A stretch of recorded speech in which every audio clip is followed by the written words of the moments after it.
Finally. And my concern is what do you say, what do you do to those who don't have the confidence and who don't understand or not listening and Thank you. listen to the extreme accusations and stories that come from who knows where.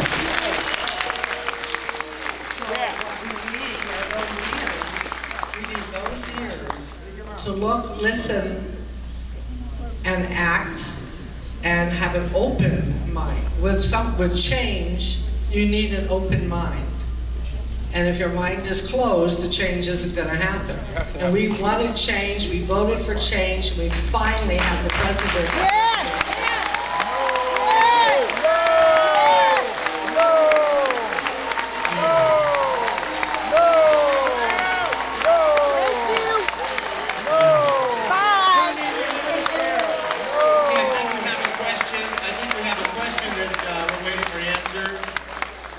Democracy, everybody gets a chance.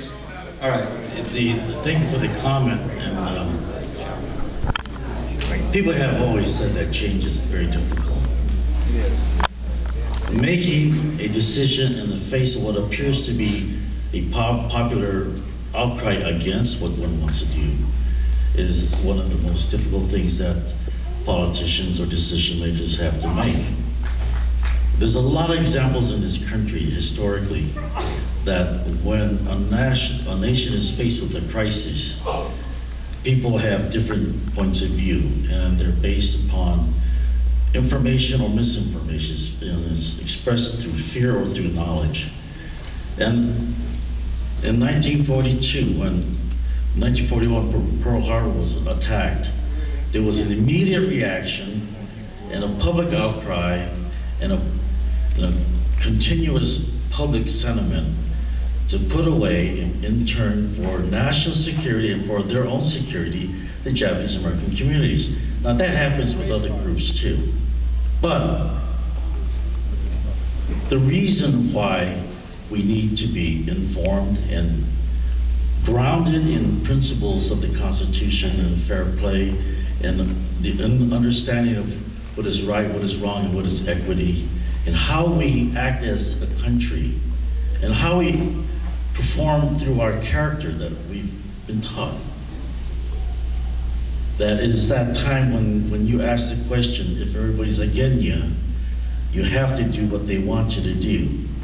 Martin Luther King said, in his very last speech, he talked about the kinds of politicians that are out there, that which will respond to the winds, others that will respond to the popular outcry, and others who understand what is right and to do the right thing, and he called that person a person of conscience. And he says, stay awake during that revolution and be clear in your mind when you make that decision. And I'm hoping to God that that's the path that I will take.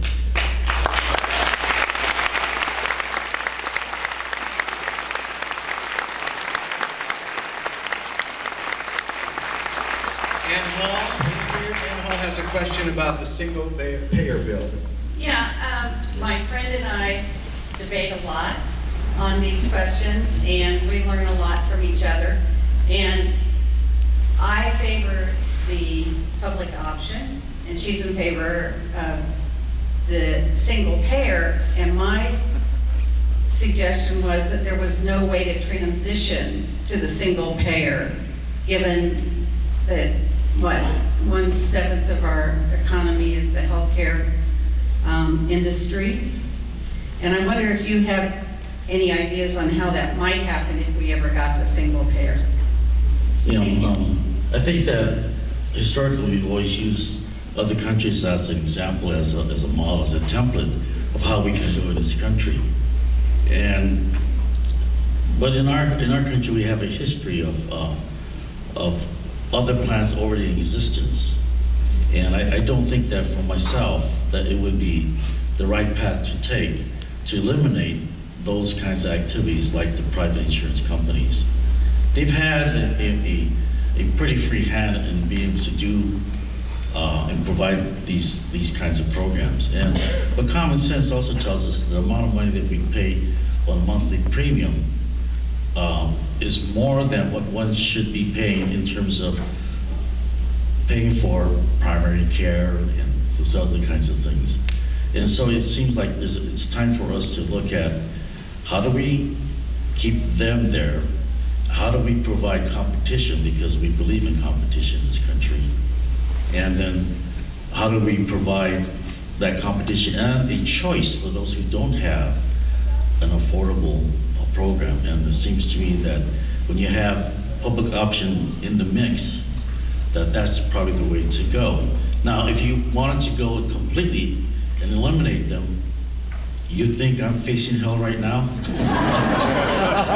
I think that we'd be facing a more basic question is, whatever happened to the idea of competition? Why don't you allow these things to exist?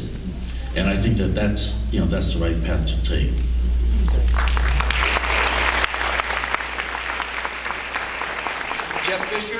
Jeff Fisher has a question about cost.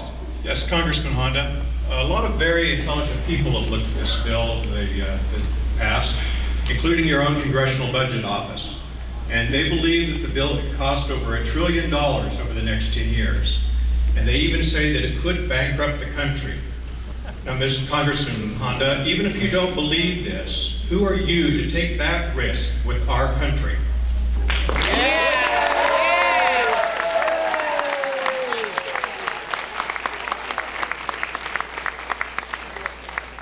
Yeah, I think that some of the calculations that says that we're looking at a reform and a change that's going to cost somewhere in the neighborhood of $1.3 trillion.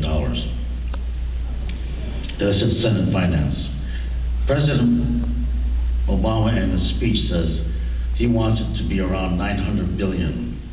And so there's that delta between $900 billion and $1.3 trillion that we're going to be looking at. And I think that when he said a couple of things, he laid out some stakes. He said that he will not sign a bill that will add a dime to the deficit. He also said that there's been a lot of initiatives that's been going on for the past few years that had no money behind it, but we continue to spend it. He said this initiative, and he's going to keep it within the pot of money that we're already spending, and he said spending poorly, and revisit that and try to do it the right way so that the investment will pay off. Now, you asked the question, I guess I'll paraphrase it, what gives me the right to be able to make that decision? It's embedded in the Constitution.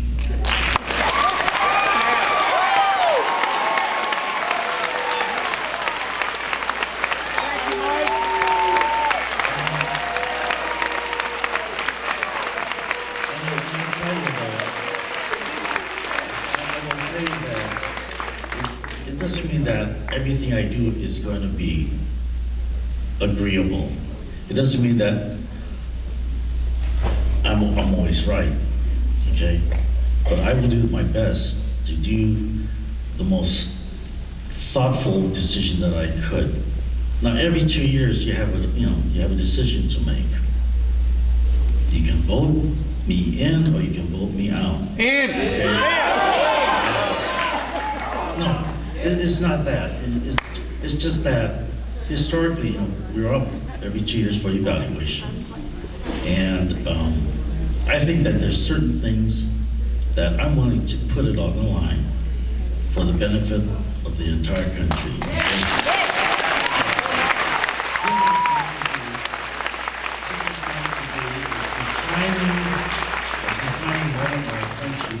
And what kind of a country we are to struggle together and to challenge ourselves to be fiscally responsible, but morally straight.